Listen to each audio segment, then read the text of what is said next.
This is Road Kick Legend. Today I want to talk to you about active shadowboxing. On my Instagram feed this week, I released footage of me shadowboxing the Savate style with some JKD thrown in.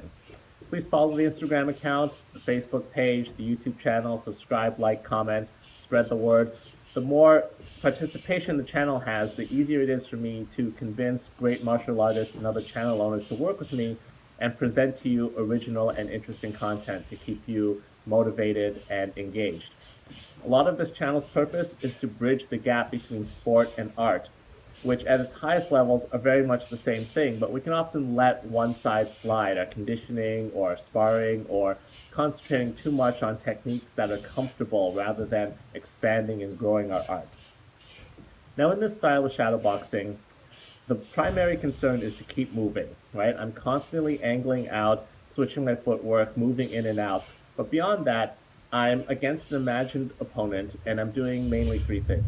I'm throwing attack by combination, I'm defending an imagined attack and then coming back with attack by combination, or I'm throwing out a single direct attack, retreating, and then countering with an attack by combination. So throwing out the jab, slipping an imagined jab, and then coming over it with a cross, and then following up with some more striking. When I'm doing this, I'm trying to move as fast as my brain and body will allow me. So even though I'm relatively creative because that's my focus, I actually feel like that level has gone down from what my ideal is, and that's where I'm pushing myself. I'm trying to create space, create angles, create openings by my footwork, by my angling, and then throwing out creative ideas, striking combinations that will draw his defense and open up doors for me. I'm often working on things that I'm not satisfied with, which you don't get if you're only imagining a sparring situation. Let's say I throw out a kick combination that I'm not happy with.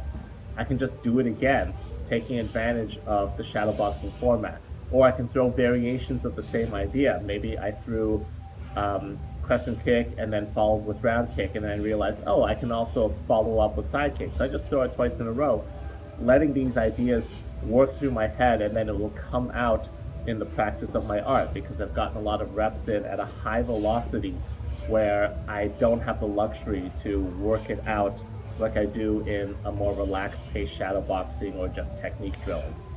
So check out some of this footage. I hope it gives you some ideas and inspires you to put some more high-speed creative shadow boxing into your training. It's also pretty good conditioning if you're really picking up the pace. So my hand is hurt right now, and it's a good way to get some work in without damaging my wrist or my hand further, and it's still developing a lot of skill. This is Road Kick Legend. Hope you enjoyed this short video. Please subscribe and like the channel, and I do hope that this is helping your martial art and your sport and your fighting.